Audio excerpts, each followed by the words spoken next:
तो next heading डालो ideal and non ideal solution. Ideal and non ideal solution. Ideal and non ideal solution.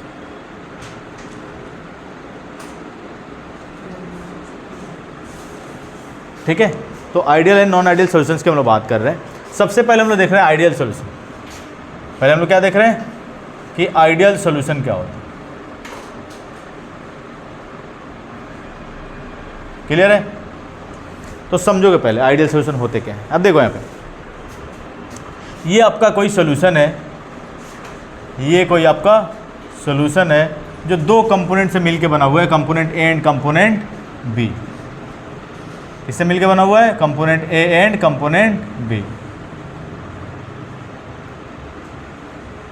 अगर मैं बोलूं और ये क्लोज कंटेनर है, वेपर प्रेशर की बात हमेशा कहाँ करेंगे हम लोग? Close container. ठीक है, अगर मैं बात करूं आयुष से पूछे कि Ayush vapour pressure of A कितना होगा बताओ, तो सीधा यही बताओगे ना कि पी ए इजिकल टू किसके इक्वल होगा? P naught A into mole fraction of A. तो ये थ्योरेटिकली निकाल रहे हो। कैसे निकाल रहे हो? थ्योरेटिकली, मतलब फॉर्मूले से। ठीक है, अब तुम एक्सपेरिमेंटली अगर इसका ए का वेपर प्रेशर निकालो और थ्योरेटिकली निकालो, दोनों आपस में क्या हो जाए? इक्वल हो जाए। यानी किस टाइप का सोल्यूशन होगा? Ideal solution. ये फॉर्मूले से निकाले और थ्योरेटिकली है। और एक एक्सपेरिमेंटली क्या करें?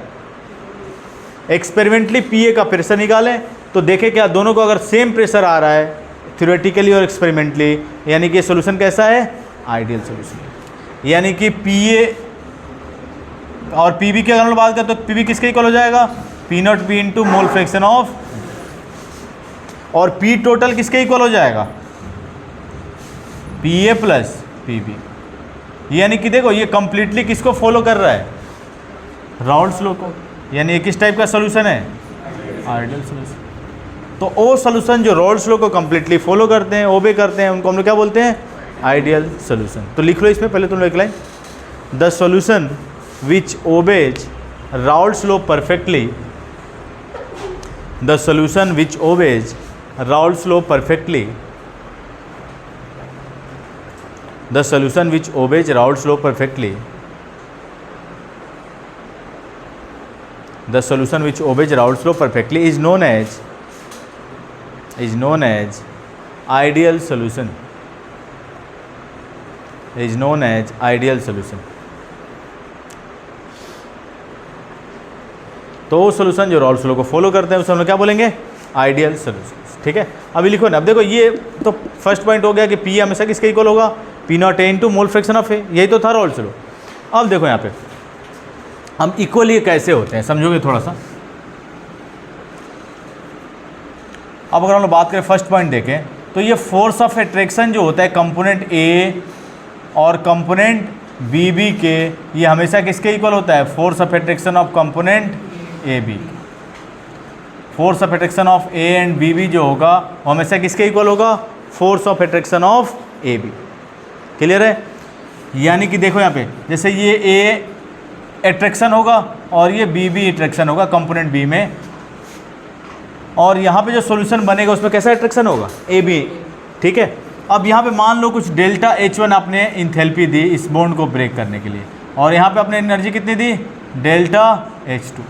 ठीक है, अब ए बी बनने के बाद, ए बी के बीच बॉन्ड बनने के बाद जो एनर्जी रिलीज होगी डेल्टा H3, ये हमेशा किसके इक्वल होगा? Delta H1 is equal to delta H2, और ये हमेशा किसके इक्वल होगा? Delta H3। अब ये रिलीज हो रही है तो प्लस माइनस में, और ये क्या होगा? प्लस में, क्योंकि एनर्जी आप दे रहे हैं। तो अगर हम लोग बात करें इंथैल्पी चेंज की, किसकी बात करें? इंथैल्पी चेंज की, तो बताओ कोई इंथैल्पी में चेंजेस आएगा क्या? नहीं आएगा। जितनी एनर्जी आप दे रहे हैं ए और बी बी बॉन्ड को ब्रेक करने के लिए, ए बी के बीच में बॉन्ड बनने के बाद सेम अमाउंट में एनर्जी क्या हो रही है? रिलीज हो रही है। यानी ये प्रोसेस ना ही एक्जोथर्मिक होगा ना ही एंडोथर्मिक होगा। यानी नेट इंथैल्पी चेंज कैसा होगा इसका? तो इंथैल्पी चेंज जो होगा मिक्सचर का वो कैसा होगा? आइडियल सोल्यूशन के केस में 0। कैसा होगा? 0। लिखो नहीं, समझ लो पहले। अब देखो अगर हम लोग बात करें तो ए और बी बी के बीच में इंटरेक्शन जो है वो बिल्कुल क्या है? सेम है। ठीक है, यानी कि जितना अट्रैक्शन ए और बीबी के बीच में था उतना ही अट्रैक्शन किस में है, ए बी के बीच में। यानी मॉलिक्यूल ना ही एक दूसरे से दूर जाएंगे और ना ही एक दूसरे के क्लोज जाएंगे। यानी कि कोई वॉल्यूम में चेंज आएगा क्या? जैसे 1 लीटर आपने अल्कोहल ले लिया और 1 लीटर वाटर ले लिया, और ये अगर आइडियल सोल्यूशन फॉर्म कर रहा है तो जो सोल्यूशन बनेगा हमेशा कितना लीटर होगा? 2 लीटर होगा। उसमें ना वॉल्यूम घटेगा ना ही बढ़ेगा, अगर सोल्यूशन कैसा होगा? आइडियल होगा।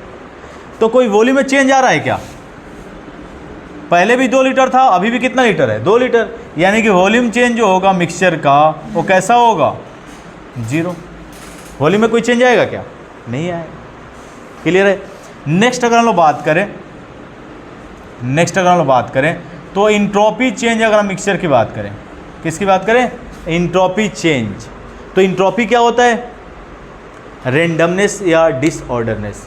किसी भी सिस्टम के रेंडमनेस या डिसऑर्डरनेस के बारे में आपको कौन बताता है? इंट्रोपी। ठीक है, अभी लिख दूंगा। डेल्टा एस किससे हम लोग बोलते हैं? Entropy change. डेल्टा एस क्या होता है? यहाँ पे लिख दे रहा हूँ, this is the entropy change. और इंट्रोपी चेंज क्या बताता है? कि किसी भी सिस्टम के रेंडमनेस या डिसऑर्डरनेस के बारे में, कोई भी सिस्टम कितना डिसऑर्डर्ड है, कितना फ्री है, उसके बारे में कौन बताएगा आपको? Entropy change.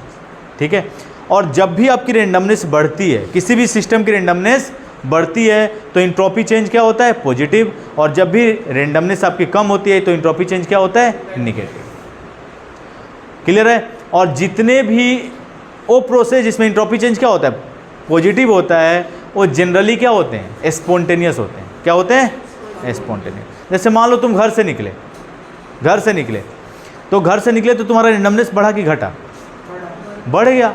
अब भाई ग्रेटर नोएडा पूरा है तुम्हारे पास घूमने के लिए, लेकिन जैसे ही आप क्लास में आके बैठे आपका रेंडमनेस क्या हो गया? कम हो गया। यानी बाहर से जब आप क्लास में आके बैठे तो इंट्रोपी चेंज क्या हो जाएगा? निगेटिव। लेकिन जैसे ही घर से बाहर निकले इंट्रोपी चेंज क्या हो गया? पॉजिटिव। क्लियर है? और जिसमें आपकी रेंडमनेस बढ़ती है वो हमेशा ही प्रोसेस कैसा होता है? स्पॉन्टेनियस। अब इसे मान लो तुम्हें शिमला मनाली घूमने जाना है, घर वालों को ज़बरदस्ती भेजना पड़ता है क्या?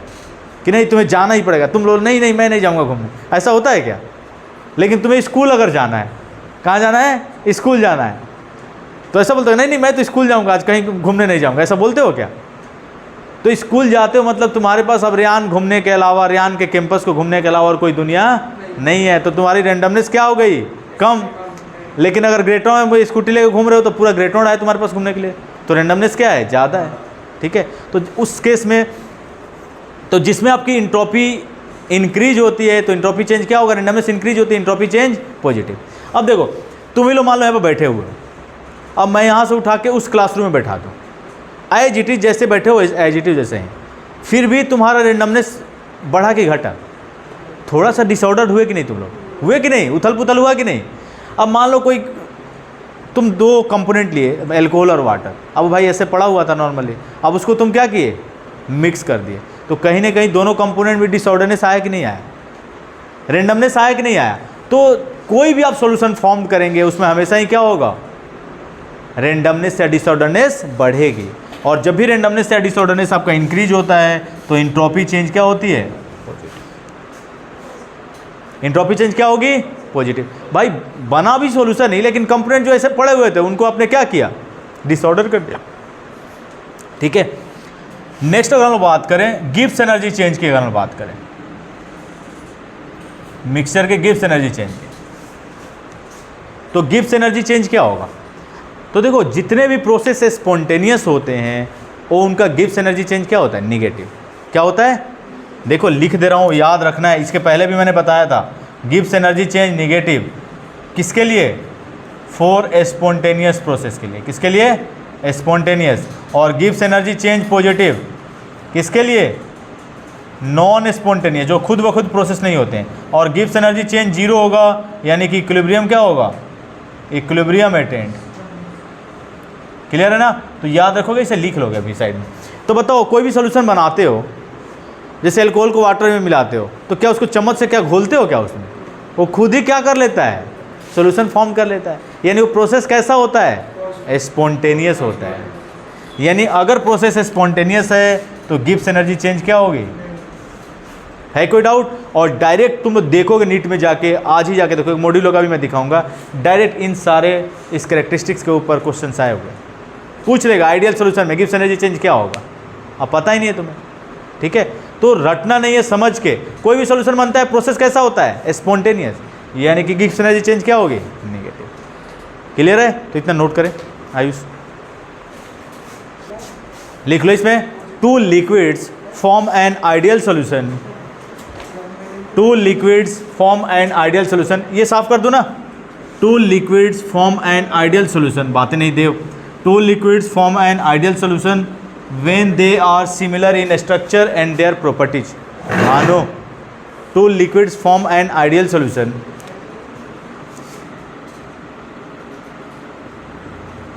two liquids form an ideal solution, form an ideal solution when they are similar in structure, when they are similar in structure and their properties, similar in structure and their properties, and their properties. Clear है।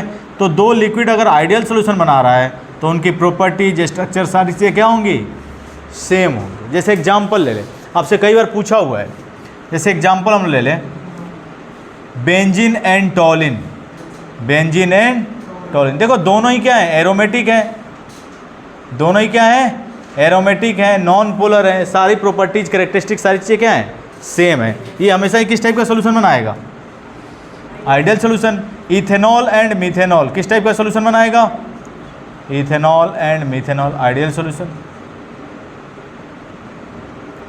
Normal hexane and normal heptane, normal heptane and normal hexane, ये भी किस type का solution बनाएगा, ideal solution. देखो दोनों ही alkene, दोनों ही straight chain, दोनों की प्रॉपर्टीज, स्ट्रक्चर, सारी चीज़ें क्या होंगी, सेम होंगे, और इसीलिए हमेशा ये किस टाइप का सोल्यूशन बनाएगा, आइडियल सोल्यूशन। तो कई बार ये भी क्वेश्चन आएगा, 4 ऑप्शन दे देगा, पूछेगा बताओ इसमें कौन आइडियल सोल्यूशन फॉर्म कर रहा है, इसमें कौन आइडियल सोल्यूशन फॉर्म कर रहा है। तो आपको देख लें दोनों के फंक्शनल ग्रुप क्या होने चाहिए, सेम होने चाहिए, दोनों की प्रॉपर्टी, सारी चीज़ें क्या होनी चाहिए, सेम होनी चाहिए। अब एक मान लो एल्कोहल है, एक एल्कोहल है, दूसरा एल्डिहाइड है, क्या आइडियल सोल्यूशन बनाएगा, नहीं बनाएगा। क्लियर है। तो इस तरह से हम लोग देख सकते हैं आइडियल सोल्यूशन के एग्जांपल्स, तुम लोग नोट कर लोगे। आयुष हो गया, जल्दी कर। तो नेक्स्ट फ़ोन रख लो अंदर, मोहन क्लास में यूज नहीं करना है। नेक्स्ट इसका हम लोग ग्राफिकली प्रेजेंटेशन देख लेते हैं, ठीक है, आसान है। और देखो याद नहीं करना है, देखो कितनी चीज़ें याद रखोगे, कंसेप्ट याद रखना है, कंसेप्ट याद रखोगे गलती नहीं होगी, ठीक है। देखो यहाँ पे बोर्ड पे कंसंट्रेट करो। वाई एक्सिस में हम लोग क्या रखते हैं, देव, मोल फ्रैक्शन नहीं, वेपर प्रेशर, किसको रखते हैं, वेपर प्रेशर को। और एक्स एक्सिस में हम लोग क्या रखते हैं, मोल फ्रैक्शन। हमने मान लिया कि इस पे सिर्फ और सिर्फ कौन प्रेजेंट है, सिर्फ और सिर्फ कंपोनेंट ए है, यानी कि vapour pressure of pure component A कितना होता है, पी नॉट ए। यहाँ पे सिर्फ P B A, sorry component B है, यानी कि क्या हो जाएगा, वेपर प्रेशर पी नॉट भानो, पी नॉट बी। और हमने मान लिया कि पी नॉट ए जो होगा वो पी नॉट बी से क्या है, ज़्यादा है। ये जरूरी नहीं है कि पी नॉट ए ही ज़्यादा हो, पी नॉट बी भी ज़्यादा हो सकता है, ठीक है। अब बताओ यहाँ पे सिर्फ ये सब बातें नहीं, अगर सिर्फ कंपोनेंट ए है तो बताओ मोल फ्रैक्शन ए का क्या होगा और बी क्या होगा, 0। यहाँ पे अब जैसे जैसे तुम लोग इधर मूव करोगे इसका वेपर प्रेशर क्या होता जाएगा, कम होता जाएगा, यहाँ पे आके 0 हो जाएगा। इधर जैसे जैसे मूव करोगे 0 होता है, ठीक है। और ये पी टोटल करा, ठीक है, यानी कि P A is equal to P naught A into mole fraction of A, P B is equal to P naught B into mole fraction of B, और पी टोटल क्या हो जाएगा, P A plus P B. है कोई doubt? इस तरह से हम लोग ग्राफिकल रिप्रेजेंटेशन देख सकते हैं, किसके लिए, आइडियल सॉल्यूशंस के लिए। किसके लिए, आइडियल सॉल्यूशन के लिए ग्राफिकल रिप्रेजेंटेशन हम लोग देख सकते हैं। नेक्स्ट हेडिंग डालोगे non ideal solution.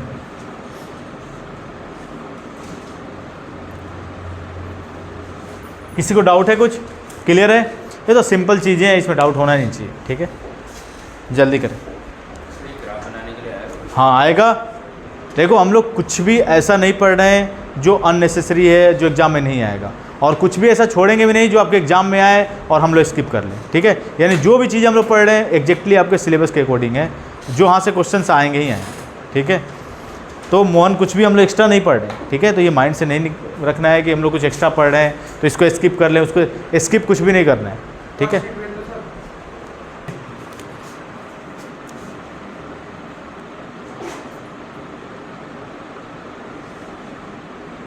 Non ideal solution, ठीक है। तो नॉन आइडियल सोल्यूशन क्या होते हैं? जो रॉल्स लॉ को ओबे नहीं करते हैं। तो लिख लो, the solution which do not obey Raoult's law perfectly is known as non ideal solution. The solution, अब देखो कोई आपका सोल्यूशन है, कोई आपका सोल्यूशन है, अब इसके कंपोनेंट ए एंड बी हैं। अगर ये आइडियल सोल्यूशन, ये अगर नॉन आइडियल सोल्यूशन है, यानी कि पी ए जो होगा ये नॉट इज इक्वल टू होगा P naught A into mole fraction of A. यानी जो आपने एक्सपेरिमेंटली निकाला, जो थ्योरेटिकली निकाला, वो आपस में इक्वल नहीं होंगे। ये थ्योरेटिकल है और ये एक्सपेरिमेंटल है, ये दोनों आपस में इक्वल नहीं होंगे। And P B naught is equal to P naught B into mole fraction of B, and P total naught is equal to P A plus P B. ये किस में होता है? नॉन आइडियल सोल्यूशन के case में, यानी Rawls law को follow नहीं कर रहा है। रॉल्स लॉ क्या कहता था कि पी ए और P naught A into mole fraction of A के इक्वल होगा, लेकिन जबकि नॉन आइडियल में नहीं होगा। यानी जो आप एक्सपेरिमेंटली निकाल रहे हैं और थ्योरेटिकल आप वेपर प्रेशर निकाल रहे हैं, वो दोनों आपस में इक्वल नहीं होंगे। अच्छा, नॉट इज इक्वल टू है, यानी कि P A P naught A into mole fraction A से ज़्यादा भी हो सकता है और कम भी हो सकता है। तो उसके लिए हम लोग दो केस पढ़ते हैं नॉन आइडियल केस में, एक पॉजिटिव डेविएशन और दूसरा नेगेटिव डेविएशन, ठीक है। तो इतना नोट कर लिया तुम लोग? हो गया इस। तो नेक्स्ट हम लोग बात करते हैं नॉन आइडियल सोल्यूशन की, दो केसेस का देखते हैं। तो ये तो कंफर्म हो गया कि नॉन आइडियल सोल्यूशन जो है वो रॉल्स लॉ को ओबे नहीं करता है, यानी कि P A naught is equal to P naught A into mole fraction of A, P B naught is equal to P naught B into mole fraction of B, P total naught is equal to P A plus P B. Clear है? अब हम लोग देखते हैं कि जब P A P naught A और mole fraction of ए से बड़ा हो जाए तो क्या होगा, लेस देन हो जाए तो क्या होगा, ठीक है। तो इसके लिए दो केस हम लोग देखते हैं, non ideal solution with positive deviation and with negative deviation. देखो समझ लो फिर लिखोगे तुम लोग, ठीक है, पहले समझ लो। तो नॉन आइडियल सोल्यूशन के केस में दो केस हम लोग देखेंगे, एक आपका है with positive deviation, with positive deviation, और दूसरा है विद नेगेटिव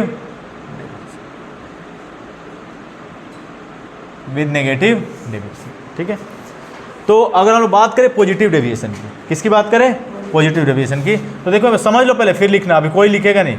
तो पॉजिटिव डेविएशन में क्या होता है? P A greater than P naught A into mole fraction of A, P B greater than P naught B into mole fraction of B, and P total greater than P A plus P. अच्छा, ऐसा कब होगा बताओ? P total जो है वो ज़्यादा हो जाए पी और पी बी से, कब होगा ऐसा?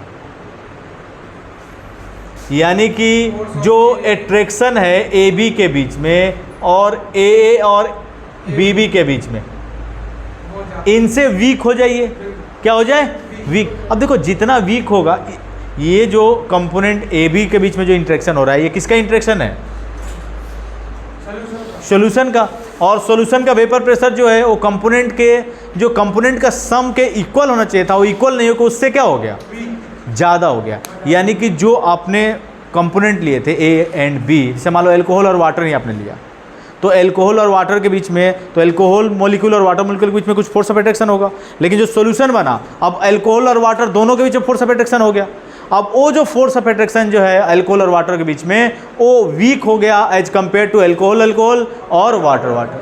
अब जब वीक हो जाएगा तो आसानी से किस में कन्वर्ट हो जाएगा? वेपर में। यानी उसका वेपर प्रेशर भी क्या हो जाएगा? ज़्यादा। यानी कि फोर्स ऑफ अट्रैक्शन जो होगा ए बी का, वो वीक होगा as compare to A and B B. तो हाँ कौन सा डेविएशन शो करेगा, पॉजिटिव डेविएशन। आया समझ में कि नहीं आया, क्लियर है। तो इस तरह से हम लोग सोच सकते हैं। देखो यहाँ पे, तो सेकंड पॉइंट अगर हम लिखना चाहें यहाँ से, तो फोर्स ऑफ अट्रैक्शन जो होगा ए बी का, वो क्या होगा, less than force of attraction of A and force of attraction of B. और वीक होगा तभी तो इसका वेपर प्रेशर ज़्यादा होगा, अगर स्ट्रांग होता वेपर प्रेशर क्या हो जाता, कम हो जाता। अब लिख लेना, पहले समझ लो। थर्ड पॉइंट देखो, अब आपने यहाँ पे इसको तोड़ने के लिए कुछ एनर्जी दी आपने डेल्टा H1, इसको तोड़ने के लिए कुछ एनर्जी दी आपने डेल्टा H2, और जो ये बॉन्ड बना इसमें कुछ एनर्जी रिलीज हुई डेल्टा H3।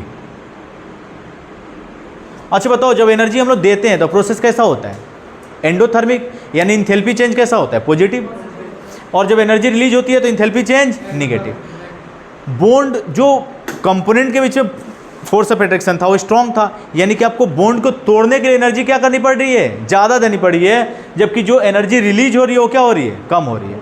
तो बताओ मैग्नीट्यूड जो होगा पॉजिटिव का ज़्यादा होगा, निगेटिव का ज़्यादा होगा, पॉजिटिव का, यानी कि तोड़ने में एनर्जी ज़्यादा दे रहे हैं, जबकि एनर्जी रिलीज जो हो रही है वो क्या हो रही है, कम हो रही है। यानी कि जो नेट इंथैल्पी चेंज होगा क्या होगा, पॉजिटिव होगा। नेट इंथैल्पी चेंज क्या होगा, पॉजिटिव। यानी कि इंथैल्पी चेंज जो हो जाएगा मिक्सचर का वो क्या हो जाएगा, पॉजिटिव। कोई डाउट है बता दो, क्लियर है। नेक्स्ट देखो फोर्थ, वॉल्यूम चेंज बताओ मिक्सचर का। अब जो ए और बी कंपोनेंट थे उसमें फोर्स ऑफ अट्रैक्शन स्ट्रांग था, यानी जो कंपोनेंट थे, जो कंपोनेंट ए और बी के बीच में जो मॉलिक्यूल थे एक दूसरे के क्या थे, क्लोज थे, क्या थे, क्लोज थे। अब ए बी में जो फोर्स ऑफ अट्रैक्शन हुआ, जो सॉल्यूशन बना, उनके फोर्स ऑफ अट्रैक्शन क्या हो गए, वीक हो गए। वीक हो गए मतलब एक दूसरे से थोड़े से क्या हो जाएंगे, दूर हो जाएंगे। तो जो एक लीटर, आपने 1 लीटर अल्कोहल लिया, 1 लीटर वाटर लिया, तो सॉल्यूशन जो बनना चाहिए 2 लीटर बनना चाहिए, तो क्या हो जाएगा, उससे ज़्यादा हो जाएगा, क्योंकि फोर्स ऑफ अट्रैक्शन क्या हो गया, वीक हो गया। तो वीक होने का मतलब मॉलिक्यूल एक दूसरे से क्या होंगे, दूर भागेंगे, यानी कि वॉल्यूम चेंज मिक्सचर का क्या होगा, पॉजिटिव बढ़ेगा। Next fifth, entropy change. देखो चाहे सॉल्यूशन आइडियल हो नॉन आइडियल हो कोई फर्क नहीं पड़ता है भाई, दो कंपोनेंट को मिला के आप मिक्स कर रहे हैं, यानी वो दो कंपोनेंट जो आप दोनों आयुष और भानु आराम से बैठे हुए हैं, यहाँ से उठा के मैं उस क्लास में बैठा दूँ, एज इट इज़ जैसे यहाँ पे बैठे हुए थे एज इट इज़ वहाँ पे बैठा दूँ, लेकिन कहीं ना कहीं डिसऑर्डर्ड हुआ कि नहीं, रेंडमनेस। यानी इंट्रोपी चेंज चाहे आइडियल हो चाहे नॉन आइडियल हो, चाहे पॉजिटिव हो चाहे निगेटिव हो, हर केस में इंट्रोपी चेंज क्या होगा, पॉजिटिव। और गिब्स एनर्जी चेंज बताओ, आयुष धो दूंगा किसी दिन क्लास में, गिब्स एनर्जी चेंज क्या होगा, निगेटिव। क्लास में पहले सीरियस हो जाओ, देव मोहन इनडिसिप्लिन नहीं क्लास में, तुम लोग समझ नहीं आता एक बार में, तो जस्ट अपोजिट किसका कर लोगे, लेकिन इसे अपोजिट मत कर लेना, ये क्या रहेगा, सेम रहेगा, नहीं तो अपोजिट तुम लोग सारा ही कर लोगे। ठीक है, तो मैं लिख दे रहा हूँ, एक बार देख लो यहाँ पे, इसे समझने के लिए इसे लिखोगे क्या, तो समझने के लिए था। गिब्स एनर्जी सेम, ये लिख दिया ना मैंने, गिब्स एनर्जी और इंट्रोपी दोनों ही क्या रहेगी, सेम। तो यहाँ पे देखो लिख लो जल्दी से फर्स्ट। अब इसमें पी ए जो हो जाएगा less than P naught A into mole fraction of A, P B less than P naught B into mole fraction of B, and P total less than P A plus P B. ठीक है, अब ऐसा कब होगा बताओ तुम लोग, यानी कि फोर्स ऑफ अट्रैक्शन जो हो जाएगा ए बी के बीच में स्ट्रांग हो जाएगा, किससे, ए एंड बी बी से। ये B B O B B नहीं है, ये कंपोनेंट बी बी है। ठीक है आयुष, नेक्स्ट अगर हम बात करें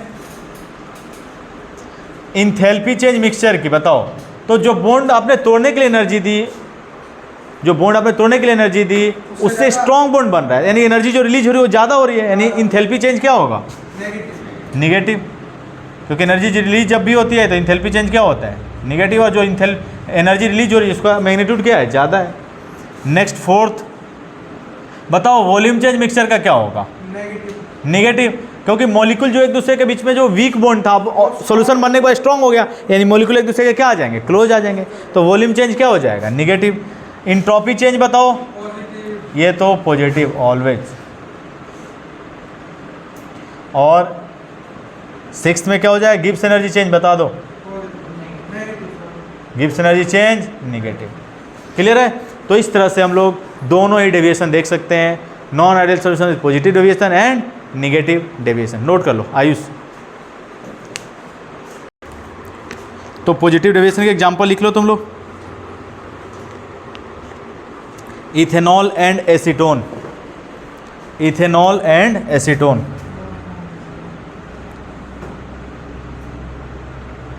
इथेनॉल एंड एसीटोन। और इसका लिख लो example, acetone and chloroform, acetone and chloroform.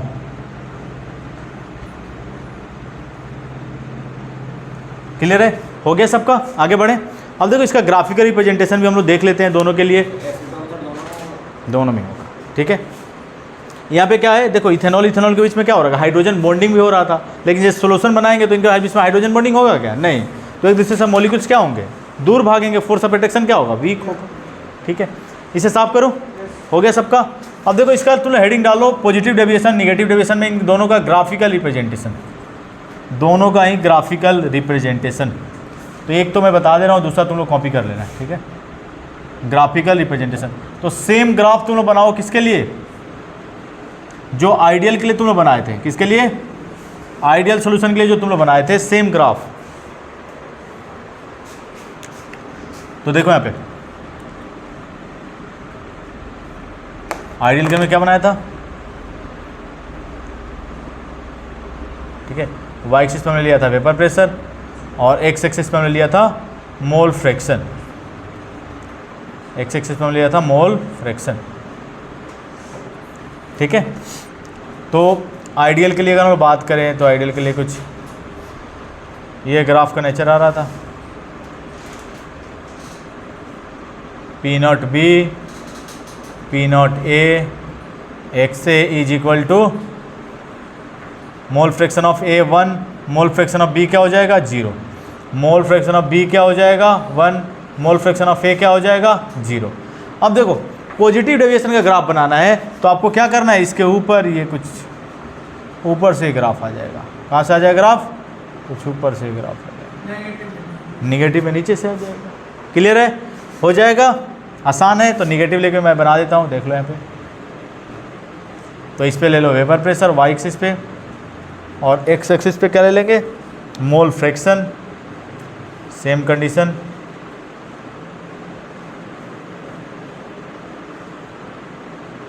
Dotted line से P naught A, P naught B, और ये X A is equal to 1, X B is equal to 0, X B is equal to 1, X A is equal to 0, और ये P total का graph आ जाएगा। और negative deviation यानी graph कहाँ से आएगा, नीचे से। तो ये हो गया आपका किसका, निगेटिव डेविएशन का ग्राफिकल रिप्रेजेंटेशन। आसान है, कर सकते हैं। ठीक है, नोट करें आयुष। एजियोट्रॉपिक मिक्सचर,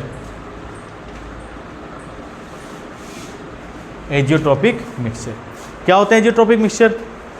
तो एजियोट्रॉपिक मिक्सचर जिसको कांस्टेंट बॉइलिंग मिक्सचर, जिसके कंपोनेंट जो हैं उनको हम लोग फ्रैक्शनल डिस्टिलेशन से अलग नहीं कर सकते हैं, तो उस टाइप के मिक्सचर को हम लोग क्या बोलते हैं, एजियोट्रॉपिक मिक्सचर। तो लिख लो इसमें, the constant boiling mixture are known as, the constant boiling mixture, the constant boiling mixture, the constant boiling mixture are known as azeotropic mixture, known as azeotropic mixture.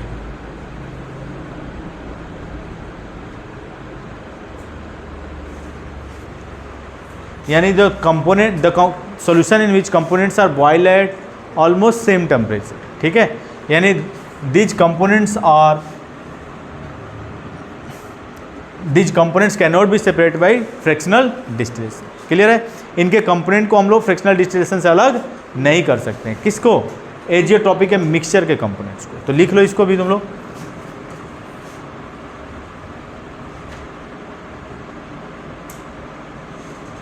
The mixture in which components component cannot be separated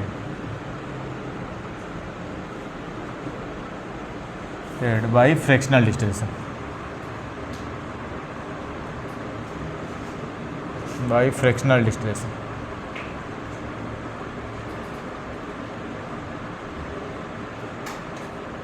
तो जिसको हम लोग fractional distillation से अलग नहीं कर सकते उसे हम लोग क्या बोलेंगे? Azeotropic mixture. ठीक है, अब एजियोट्रॉपिक मिक्सचर में भी हम लोग दो टाइप के देखते हैं। एजियोट्रॉपिक, पहले समझ लो फिर लिख लेना। एजियोट्रॉपिक मिक्सचर में भी हम लोग दो टाइप के, कौन कौन से? एक आपका होता है मैक्सिमम बॉइलिंग एजियोट्रॉप। क्या होता है? Maximum boiling azeotrope. और दूसरा होता है आपका minimum boiling azeotrope. Minimum boiling azeotrope, minimum boiling azeotrope. ठीक है, समझ लो क्या होता है, फिर मैं लिखवा दूंगा अभी। मैक्सिमम बॉइलिंग एजियोट्रॉप और मिनिमम बॉइलिंग एजियोट्रॉप। मान लो कोई आपका सॉल्यूशन है या मिक्सचर है जो दो कंपोनेंट से मिलके बना हुआ है। किससे किससे? Component A and component B से। Component A and component B से। मैक्सिमम बॉइलिंग एजियोट्रॉप में हमेशा ही कौन सा डेविएशन होता है? नेगेटिव डेविएशन, याद रखना है। Maximum boiling azeotrope with negative deviation and minimum boiling में हमेशा क्या होता है? Positive deviation. देखो कैसे होता है नेगेटिव और पॉजिटिव, समझोगे? मैक्सिमम बॉइलिंग यानी जो इसे मान लो कंपोनेंट ए एंड बी है, मान लो इसका कुछ बॉइलिंग पॉइंट 95 डिग्री सेल्सियस है और इसका 97 डिग्री सेल्सियस है। तो जो सॉल्यूशन का बॉइलिंग पॉइंट होगा, जो सॉल्यूशन का बॉइलिंग पॉइंट होगा, इन दोनों कंपोनेंट के बॉइलिंग पॉइंट से क्या होगा? ज़्यादा होगा, यानी इनसे ज़्यादा। यानी सॉल्यूशन का बॉइलिंग पॉइंट जो होगा 98, 99, 100, मतलब इन दोनों से क्या होगा? ज़्यादा होगा। अच्छा बताओ ज़्यादा कब होगा? ज़्यादा कब होगा? जब ए और ए बी के बीच जो फोर्स ऑफ अट्रैक्शन है उनसे स्ट्रॉन्ग फोर्स ऑफ अट्रैक्शन किसके बीच में हो जाएगा? ए बी के बीच में। तभी तो मॉलिक्यूल एक दूसरे के क्लोज आएंगे, और क्लोज आएंगे तो उसको बॉयल करने के लिए टेम्परेचर क्या करना पड़ेगा? ज़्यादा देना पड़ेगा। और जब ए बी के बीच में स्ट्रॉन्ग फोर्स ऑफ अट्रैक्शन होता है तो कौन सा डेविएशन होता है? आया समझ में? तो the boiling point of solution is higher than that of its component. यानी जो कंपोनेंट है उनसे बॉइलिंग पॉइंट जो होगा मिक्सचर का या सॉल्यूशन का हमेशा क्या होगा? ज़्यादा होगा। अब मिनिमम बॉइलिंग एजियोट्रॉप में बताओ, दो कंपोनेंट है आपके ए एंड बी, मान लो कि इसकी कुछ बॉइलिंग पॉइंट है 100 डिग्री सेल्सियस, इसका 99 डिग्री सेल्सियस। अब जो सॉल्यूशन बनेगा उसकी बॉइलिंग पॉइंट इन दोनों से कुछ क्या होगी? कम। इन दोनों से क्या होगी? कम होगी। और कम कब होगी बताओ? जब ए बी के बीच फोर्स ऑफ अट्रैक्शन क्या होगा? वीक होगा। और वीक होगा तो कौन सा डेविएशन होता है? पॉजिटिव डेविएशन, जो अभी आपने दिखा था नॉन आइडियल केस में। तो the boiling point of azeotrope is lower than that of its component. The boiling point of azeotrope is lower than that of its component. भाई कोई भी चीज़ कम पे बॉइल कब होने लगेगा? जब उनके बीच में अट्रैक्शन जो फोर्स ऑफ अट्रैक्शन वो क्या हो जाएगा? वीक हो जाएगा। क्लियर है? और ऐसा कब होता है? जब पॉजिटिव डेविएशन, यानी वेपर प्रेशर ज़्यादा, फोर्स ऑफ अट्रैक्शन कंपोनेंट के बीच में वीक होने का मतलब क्या? कि वेपर प्रेशर क्या होगा? ज़्यादा होगा। ठीक है, तो इतना नोट करो। आयुष में लिख लो, मैक्सिमम बॉइलिंग एजियोट्रॉप में the boiling point of azeotrope is higher than that of its component. The boiling point of azeotrope is higher than that of its component is known as maximum boiling azeotrope. The boiling point of azeotrope is higher than the boiling point of azeotrope is higher than that of its component is known as maximum boiling azeotrope। कोई doubt तो नहीं है इसमें? Minimum boiling में लिख लो, the boiling point of azeotrope is lower than, azeotrope मतलब solution जो बन रहा है, the boiling point of azeotrope is lower than that of its component. तो इन दोनों कंपोनेंट से जो सॉल्यूशन का बॉइलिंग पॉइंट है, जो मिक्सचर का बॉइलिंग पॉइंट होगा वो क्या होगा? कम होगा। और कम कब होगा? जब डेविएशन कैसा होगा? पॉजिटिव। यानी ए बी के बीच ट्रैक्शन है वो कैसा होगा? वीक। फिर से रिपीट कर रहा हूँ, फिर से सुनोगे तुम लोग। निगेटिव डेविएशन में, सॉरी मिनिमम बॉइलिंग में, मिनिमम बॉइलिंग एजियोट्रॉप में। देखो समझ के करोगे ना, कभी गलती नहीं होगा। The boiling point of azeotrope is lower than that of its component, यानी जो मिक्सचर जिस कंपोनेंट से बना हुआ है मिलके, उनसे उस मिक्सचर की बॉइलिंग पॉइंट क्या होगी, उन कंपोनेंट से कम होगी। फिर से रिपीट कर रहा हूँ, the boiling point of azeotrope is lower than that of its component. Maximum boiling में क्या होगा, the boiling point of azeotrope is higher than that of its component. Clear है? ठीक है, तो नेक्स्ट तुम लोग हेडिंग डालोगे कोलिगेटिव प्रॉपर्टीज, और ये भी बहुत इंपॉर्टेंट पार्ट है। तो दो फेज में हम लोग सॉल्यूशन को पढ़ते हैं, एक तो फेज तुम्हारा जो खत्म हो गया राउल्ट्स हेनरीज, ठीक है। अब ये कोलिगेटिव प्रॉपर्टी दूसरा फेज, ठीक है, कोलिगेटिव प्रॉपर्टीज, कोलिगेटिव प्रॉपर्टीज, और इसे हम लोग नेक्स्ट क्लास में डिस्कस करेंगे, ठीक है। आयुष